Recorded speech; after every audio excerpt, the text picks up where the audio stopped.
నమస్తే, welcome to V10 news. ముందుగా headlines.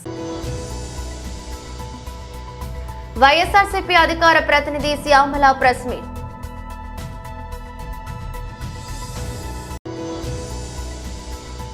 విద్యాశాఖలో నేను తీసుకున్న మొదటి నిర్ణయం ఇదే, మంత్రి నారా లోకేష్.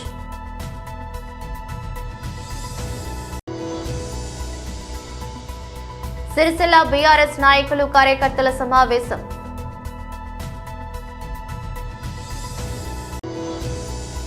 లూయిస్ బ్రెయిలీ జన్మదినోత్సవ సందర్భంగా కేంద్ర మంత్రి శ్రీ కిషన్ రెడ్డి దివ్యాంగులను కలిశారు.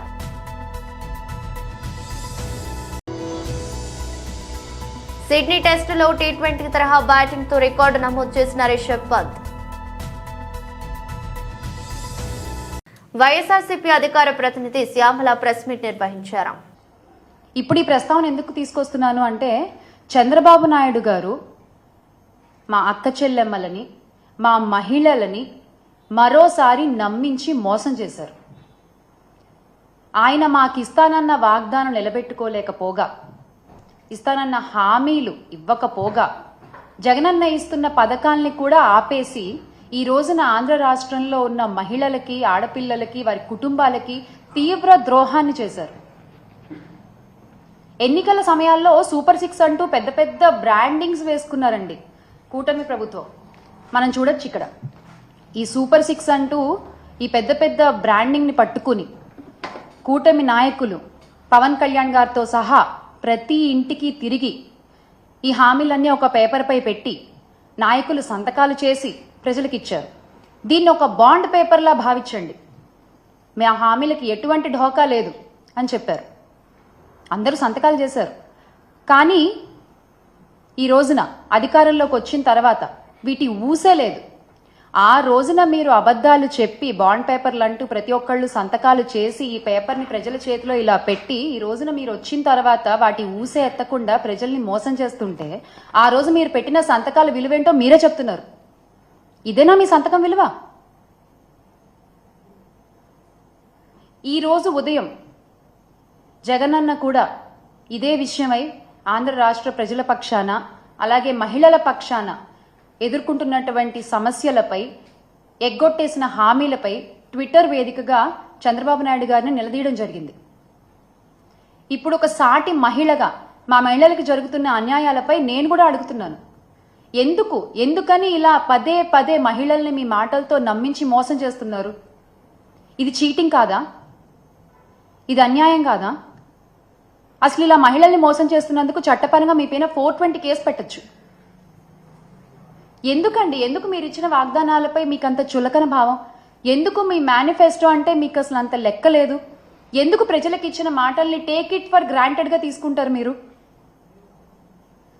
ఇదేమీ మీకు కొత్త కాదు, ఇదేమీ కూటమి నాయకులకి కొత్త కాదు. 2014లో కూడా ఇలాగే మీరు చూసుకున్నట్లయితే 2014లో కూడా డ్వాక్రా రుణమాఫీ అని మహిళలకి ఆశలు కల్పించి అధికారంలోకి వచ్చిన తర్వాత యథావిధిగా ఎగ్గొట్టేశారు. ఇక్కడ మనం చూడండి, చంద్రబాబు నాయుడు గారు ఉన్నారు, పవన్ కళ్యాణ్ గారు ఉన్నారు, మోదీ గారు ఉన్నారు. మీరు చెప్పిన మాటలకి విలువ లేదు, మీరు ఇచ్చిన హామీలకి విలువ లేదు, మీరు చేసిన సంతకానికి విలువ లేదు. అంటే పోన్లే పాపం మహిళలు పదే పదే నమ్ముతున్నారు మనల్ని, చాలా చులకనగా తీసుకోవచ్చు, చాలా తేలిగ్గా మోసం చేసేయచ్చు అనుకుంటున్నారా మీరు? ఏపీ విద్యాశాఖ మంత్రి నారా లోకేష్ నేడు రాష్ట్ర వ్యాప్తంగా డొక్కాటి సీతమ్మ మధ్యాహ్న భోజన పథకాన్ని లాంఛనంగా ప్రారంభించారు. విజయవాడలోని పాయకాపురం ప్రభుత్వ జూనియర్ కళాశాలలో మధ్యాహ్న భోజన పథకాన్ని స్వయంగా ప్రారంభించిన ఆయన కళాశాలలో ఏర్పాటు చేసిన సభలో మాట్లాడారు. విద్యాశాఖ మంత్రిగా బాధ్యతలు చేపట్టాక తాను తీసుకున్న తొలి నిర్ణయం విద్యాశాఖలో రాజకీయ జోక్యం ఉండకూడదని వెల్లడించారు. విద్యాశాఖకు సంబంధించిన ఏ కార్యక్రమంలోనూ తమ ఫోటోలు ఉండవని, తమ పార్టీ రంగులు ఉండవని స్పష్టం చేశారు. విద్యార్థులకు ఇచ్చే మెటీరియల్లోనూ తమ పేర్లు ఉండవని తెలిపారు. సమాజం కోసం ఎవరిని స్ఫూర్తిగా తీసుకుని మనం మంచి పనులు చేయాలనుకుంటామో వారి పేర్లు పెట్టామని మంత్రి నారా లోకేష్ స్పష్టం చేశారు. తరతరాలుగా మనం కొన్ని ఇబ్బందులు కూడా ఎదుర్కొంటూ వచ్చాం. కానీ ఇక్కడ మార్పు తీసుకురావాలంటే ముందల మనము స్కూల్ ఎడ్యుకేషన్ లో మార్పులు తీసుకురావాలి. దానికి మన ప్రభుత్వం అనేక నిర్ణయాలు తీసుకుంది. తొలి నిర్ణయం రాజకీయాల్ని ప్రభుత్వ విద్యకి దూరం పెట్టాలని నిర్ణయం తీసుకుంది. మీరు చూసారు, ఎక్కడ గాని మా ఫోటోలు లేవు, మా పార్టీ రంగులు లేవు, మీకు ఇచ్చే మెటీరియల్ లో మా పేర్లు మేము పెట్టుకోవట్లేదు. ఎవరిని చూసి మనం సమాజానికి సేవ చేయాలి, ఎవరిని చూసి మనం మంచి పనులు చేయాలో వాళ్ళ పేర్లు పెట్టాం. డాక్టర్ సర్వేపల్లి రాధాకృష్ణ గారి పేరుతో స్కూల్ కిట్స్ అందజేశాం. డొక్క సీతమ్మ గారి పేరుతో ఈ రోజు మధ్యాహ్న భోజనం పథకం అందజేస్తున్నాం. అంతేకాదు, గతంలో ప్రభుత్వం కార్యక్రమం చేస్తే ముందల పట్టుకెళ్లేది మన పిల్లల్ని. ముఖ్యమంత్రి గారి ప్రోగ్రామ్ వస్తే మనం వెళ్ళాలి, మంత్రి గారి ప్రోగ్రామ్ వస్తే మనం వెళ్ళాలి. నేను ఆదేశాలు జారీ చేశా, మన పిల్లలు ఎక్కడికి వెళ్ళారు, ఓన్లీ చదువుతారని. ఏ ప్రోగ్రామ్ కి వెళ్ళేదానికి లేదు. ఇంకో పక్కన ప్రభుత్వ పాఠశాలలో కానివ్వండి, జూనియర్ కళాశాలలో కానివ్వండి, ఎక్సెప్ట్ జాబ్ మేళాస్ ఇంకెలాంటి కార్యక్రమాలు కూడా జరిగేదానికి లేదని మేము నిర్ణయం తీసుకున్నాం. దీంతో పాటు ఉపాధ్యాయులు అనేక ఇబ్బందులు గతంలో ఎదుర్కొన్నారు. యాప్ల భారం విపరీతంగా ఉంది. అది కొన్ని నిర్ణయాలు ఆల్రెడీ తీసుకున్నాం. ముందు కూడా మొత్తం స్ట్రీమ్ లైన్ చేసి యాప్ల భారం కూడా తగ్గించాలనేది మన ప్రభుత్వం నిర్ణయం తీసుకుంది. ఇంతేకాకుండా కేజీ నుంచి పీజీ మొత్తం కరికులం రీవ్యాంప్ చేయాలని నేను ఒక కార్యక్రమం ప్రారంభించాం. దాంట్లో ప్రధానంగా కేజీ నుంచి పీజీ వరకు మహిళల్ని గౌరవించాలనేది నరనరాలు ఎక్కించాల్సిన అవసరం. చట్టాలు ఎన్నైనా తీసుకురావచ్చు, కానీ మహిళలకి నిజమైన రక్షణ ఎప్పుడు వస్తుందంటే సమాజంలో మహిళలను చూసి గౌరవించినప్పుడే మహిళలకి నిజమైన రక్షణ వస్తుంది. కొన్ని సినిమాల్లో మన భాషలో కొన్ని ఉంటాయి, నిజంగానే బాధ కలుగుతుంది. గాజులు తొడుక్కున్నారా అని అంటారు, అమ్మాయిలాగా ఏడవద్దు అని అంటారు. అది కరెక్ట్ కాదు. ఇన్ఫాక్ట్ మేము టెక్స్ట్ బుక్స్ లో కూడా అంటే చిన్న పిల్లలకి 2nd క్లాస్ 3rd క్లాస్ పిల్లలు టెక్స్ట్ బుక్స్ చూస్తే ఇంటి పనుల్లో మొత్తం ఆడవాళ్ళే ఉన్నారు ఫోటోల్లో. అంటే ఇల్లు ఊడ్చే దాంట్లో గానీ తుడిసే దాంట్లో గానీ. ఎందుకు అలా ఉండాలని అధికారులు నేను అడిగా. ఎందుకంటే నేను అమెరికాలో చదువుకున్నాం, బ్రహ్మని నేను కలిసి చదువుకున్నాం. ఇంటి పనులు సమానంగా చేసాం. వాషింగ్ మెషిన్ లో లాండ్రీ వర్క్ చేయాలంటే సమానంగా చేసాం. అప్పుడు నేను అధికారులు చెప్పి ఈక్వల్ గా పెట్టండి, అప్పుడే సమాజంలో మార్పు మొదలవుతుందని బలంగా. ఇట్లా అనేక సంస్కరణలు తీసుకురావాలనే నిర్ణయంతో మన ప్రభుత్వం ఉంది. సిరిసిల్ల బీఆర్ఎస్ నాయకులు కార్యకర్తల సమావేశం నిర్వహించారు. ఆడబిడ్డలకు అందరికీ మళ్ళొక్కసారి నూతన సంవత్సర శుభాకాంక్షలు తెలియజేస్తూ, మా పాత్రికేయ మిత్రులకు కూడా ప్రత్యేకంగా నూతన సంవత్సర శుభాకాంక్షలు కూడా తెలియజేసుకుంటూ, ముందుగా మీ అందరితో కూడా ప్రార్థన, సరిగ్గా సంవత్సరం నుండి ఇంకొక 20-25 రోజులు కాంగ్రెస్ ప్రభుత్వం వచ్చి గడిచిపోయింది. 100 రోజుల్లో హామీలు అమలు చేస్తాం, 100 రోజుల్లో 6 గ్యారెంటీలు అమలు చేస్తాం అని చెప్పి 400 రోజులైంది. 100 రోజులు పోయింది, 400 రోజులకు వచ్చింది. 6 గ్యారెంటీలలో అర గ్యారెంటీ మాత్రమే అమలైంది. 6 గ్యారెంటీల్లో అర గ్యారెంటీ మాత్రం అమలైంది. అది ఏది, అదొక ఫ్రీ బస్సు. అది తప్ప ఇంతవరకు ఒకటి కూడా సరిగ్గా చేయలేదు.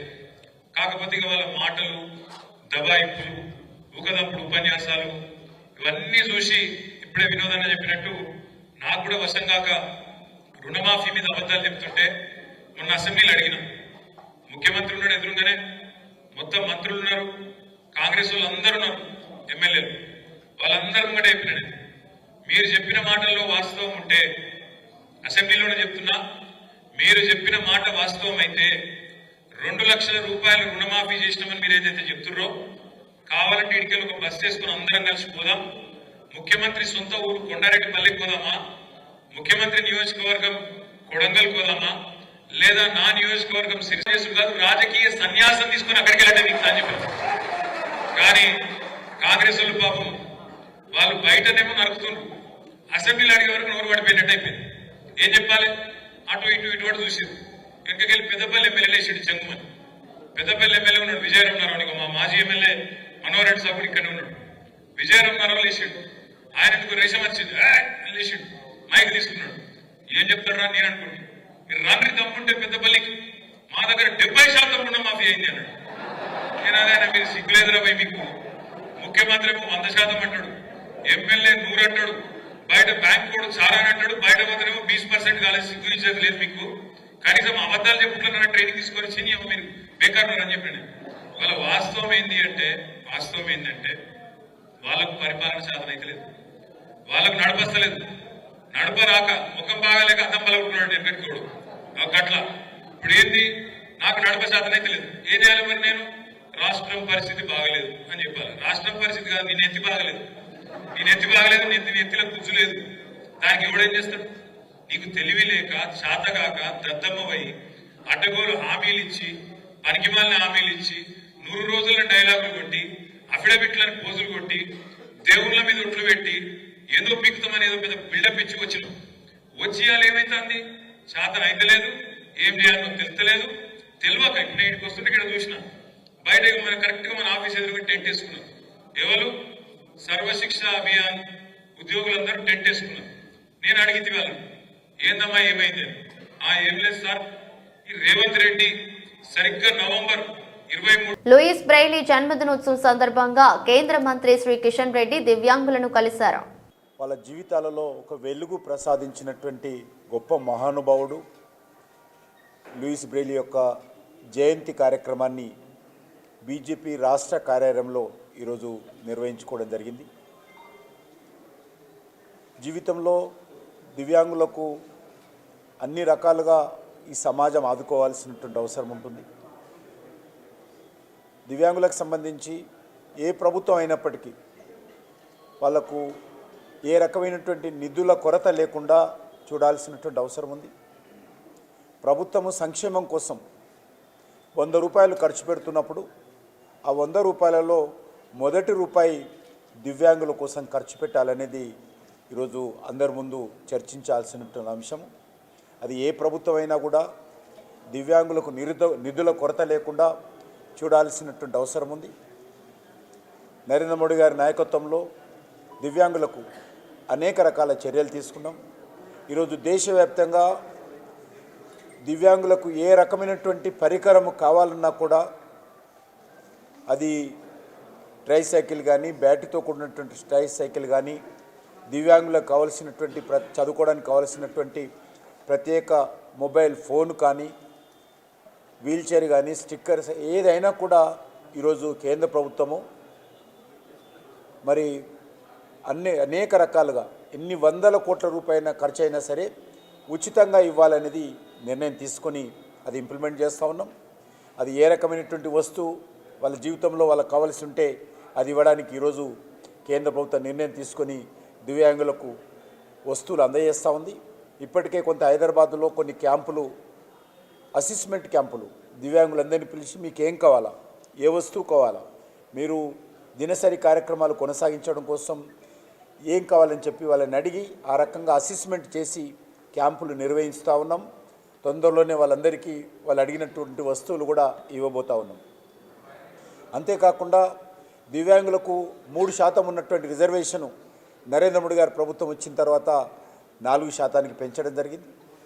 గతంలో దివ్యాంగులు అనేటువంటి వాళ్ళు 7 రకాలుగా ఉన్నటువంటి వాళ్ళనే దివ్యాంగులుగా గుర్తించేటువంటి వాళ్ళు.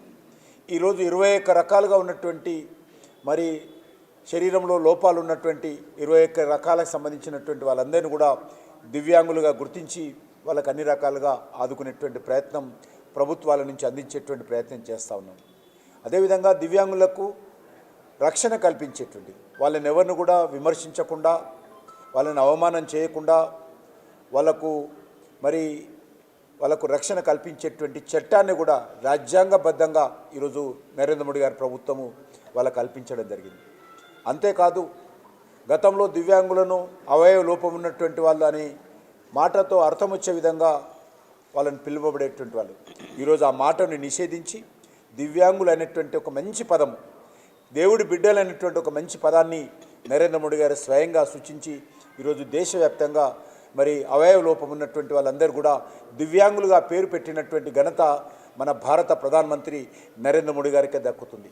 ఈ రకంగా దివ్యాంగుల కోసం హౌసింగ్ అలాట్మెంట్ చేసిన, ఎడ్యుకేషన్లో చేసిన, మరి ఎడ్యుకేషన్ సీట్లలో కూడా వాళ్ళకు ప్రోత్సాహం కల్పించాలి, వాళ్ళకు ప్రాతినిధ్యం ఇవ్వాలని భారత ప్రభుత్వం ఆ రకంగా చేస్తూ ఉంది. అంతేకాకుండా నరేంద్ర మోడీ గారు ప్రధానమంత్రి అయిన తర్వాత పారా ఒలింపిక్స్, దివ్యాంగులకు సంబంధించినటువంటి ఒలింపిక్స్లో ఈరోజు భారతదేశము అత్యధికమైనటువంటి పథకాలు సంపాదిస్తూ ఉంది. బోర్డర్ గవాస్కర్ ట్రోఫీలో భాగంగా సిడ్నీ వేదికగా భారత్ ఆస్ట్రేలియా జట్ల మధ్య జరుగుతున్న 5వ టెస్ట్ మ్యాచ్ ఆసక్తికరంగా మారుతోంది.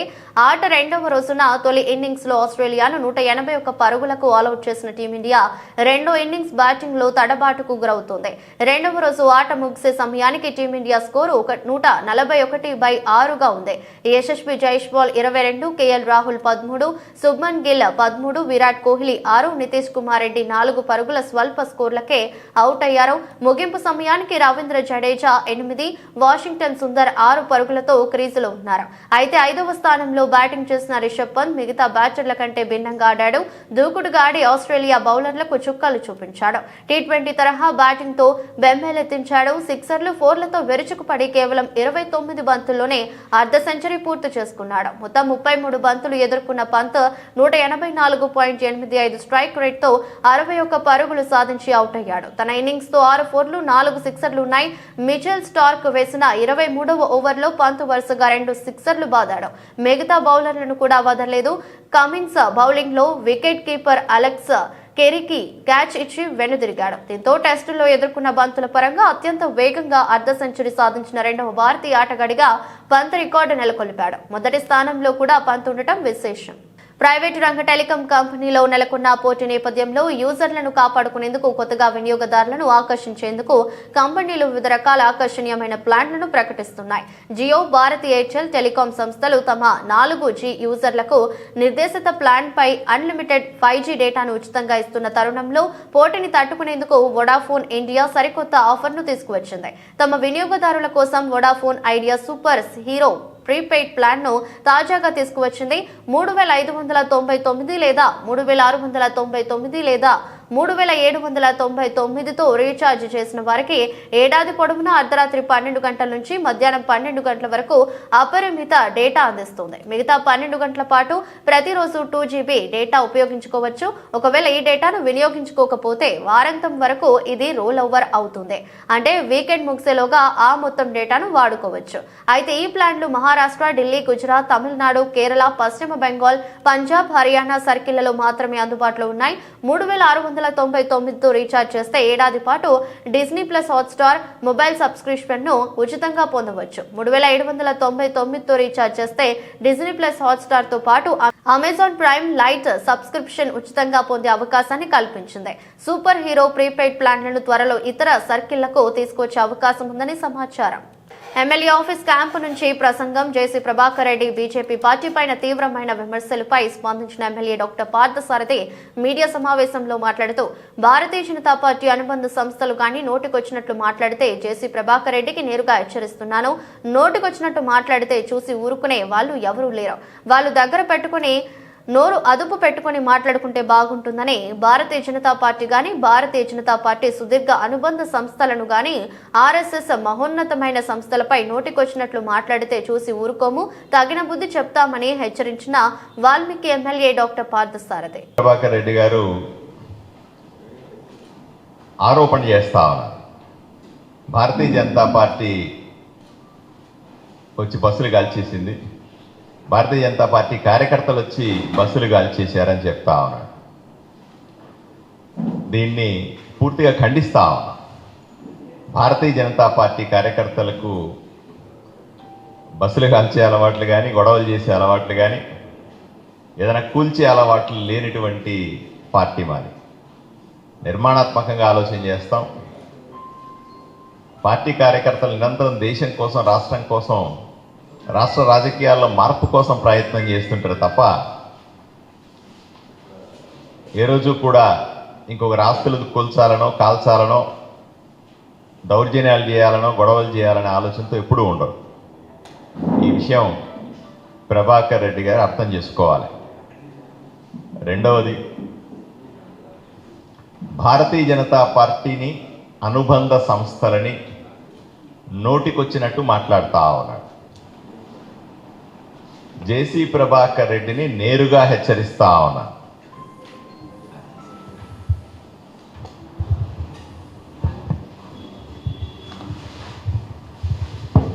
జేసీ ప్రభాకర్ రెడ్డిని నేరుగా హెచ్చరిస్తా ఉన్నాను. ఒళ్ళు దగ్గర పెట్టుకోవాలి, నోరు అదుపులో పెట్టుకోవాలి. నోటికొచ్చినట్టుగా భారతీయ జనతా పార్టీని కానీ, భారతీయ జనతా పార్టీ అనుబంధ సంస్థల్ని కానీ, ఆర్ఎస్ఎస్ లాంటి మహోన్నతమైనటువంటి సంస్థను కానీ నోటికొచ్చినట్లుగా మాట్లాడితే చూస్తూ ఊరుకునేది లేదు. తగిన విధంగా బుద్ధి చెబుతామనే విషయం ఆయనకు అర్థం కావాలి. ఎక్కడో ఒక మూల కూర్చొని ఆడింది ఆట పాడింది పాట అని ఆడెవరు సమాధానం చెప్పేవాళ్ళు లేరు కాబట్టి, ఏ చెట్టు లేనప్పుడు ఆనందం చెట్టే మహావృక్షం అన్నట్టుగా అక్కడ 2 కెమెరాలు పెట్టుకుని నోటికొచ్చినట్టు వాగుతుంటే చూస్తూ ఊరుకోవడానికి భారతీయ జనతా పార్టీ కార్యకర్తలు సిద్ధంగా లేరు. మహిళల్ని గౌరవించలేని వ్యక్తి మహిళల గురించి ఏం మాట్లాడుతున్నాడు ఆయన? ఆ ఊర్లో మహిళలు కానీ సమాజంలో మహిళల పట్ల గౌరవంతో ఉండాల్సిన అవసరం ఉంది. పార్టీ కార్యకర్తల పట్ల, పార్టీల పట్ల బాధ్యతతో వ్యవహరించాల్సిన అవసరం ఉంది. కెమెరా ముందుంది కదా అని నోటికొచ్చినట్టు మాట్లాడితే దాని పరిణామాలు చాలా తీవ్రంగా ఉంటాయని జేసీ ప్రభాకర్ రెడ్డిని హెచ్చరిస్తా ఉన్నాం. బాలకృష్ణకి మొదటి నుంచి కూడా సంక్రాంతి సెంటిమెంట్ ఉంది. సాధ్యమైనంత వరకు తన సినిమా సంక్రాంతి బరిలో ఉండేలా ఆయన ప్లాన్ చేసుకుంటూ ఉంటారు. అలా సంక్రాంతి బరిలో నిలిచిన సమయాలలో ఎక్కువసార్లు ఆయనను విజయాలు వరించాయి. అంతేకాదు వసూళ్ల విషయంలో ఆ సినిమాలు కొత్త రికార్డులను నమోదు చేసి ఆయన కెరియర్లో చెప్పుకోదగిన సినిమాలుగా నిలిచాయి. అందువలన సంక్రాంతికి ఆయన సినిమా రావడమే అసలైన పండుగ అన్నట్టుగా అభిమానులు ఉంటారు. సంక్రాంతి బరిలోకి భారీ విజయాన్ని అందుకున్న బాలయ్య సినిమాగా సమరసింహారెడ్డి కనిపిస్తుంది. 1999 జనవరి 13వ తేదీన విడుదలైన ఈ సినిమా సంచలన విజయాన్ని నమోదు చేసింది. బి గోపాల్ దర్శకత్వం వహించిన ఈ సినిమాను మణిశర్మ మ్యూజికల్ హిట్ గా నిలబెట్టాడు. ఆ తర్వాత వచ్చిన నరసింహానాయుడు కూడా దాదాపు అదే స్థాయిలో బాక్సాఫీస్ ను ఊపేసింది. 2001 జనవరి 11న విడుదలైన ఈ సినిమాకి కూడా మణిశర్మనే సంగీత దర్శకుడు. పాటల పరంగా ఈ సినిమా కూడా హుషారెత్తించింది. ఇక బాలకృష్ణ కెరియర్ లో మైలురాయి గౌతమి పుత్ర సాతకర్ణి క్రిష్ దర్శకత్వం వహించిన ఈ సినిమా 2017లో ప్రేక్షకుల ముందుకు వచ్చింది. బాలకృష్ణకి ఇది 100వ సినిమా. ఆయన సంక్రాంతి విజయాలలో 100 సినిమా కూడా నిలవటం మరో విశేషం. 2023లో జనవరి 12న వచ్చిన వీరసింహారెడ్డి కూడా సంక్రాంతి సంచలనంగా నిలిచింది. మైత్రి బ్యానర్ పై గోపిచంద్ మల్నేని తెరకెక్కించిన సినిమా ఇది. ఇక ఈ ఏడాది డాకు మహారాజ్ గా బాలయ్య బరిలోకి దిగారు. బాబీ దర్శకత్వం వహించిన ఈ సినిమా బాలయ్య బాబు సంక్రాంతి సెంటిమెంట్ ను నిలబెడుతుందనేది అభిమానుల అభిప్రాయం. వార్తలు ముగించే ముందు మరోసారి హెడ్లైన్స్. వైఎస్ఆర్సీపీ అధికార ప్రతినిధి Shyamala press meet.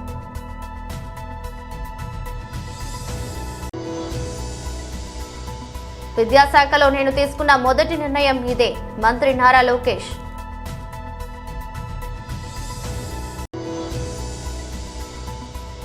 Sircilla BRS నాయకులు కార్యకర్తల సమావేశం.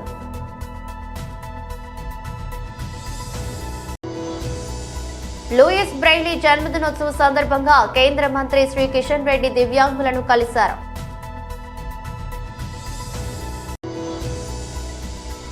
సిడ్నీ టెస్టులో టీ20 తరహా బ్యాటింగ్ తో రికార్డు నమోదు చేసిన రిషబ్ పంత్. ఇది రోజు బులెటిన్. మరో బులెటిన్ లో మళ్ళీ కలుద్దాం. అంతవరకు సెలవు. నమస్కారం.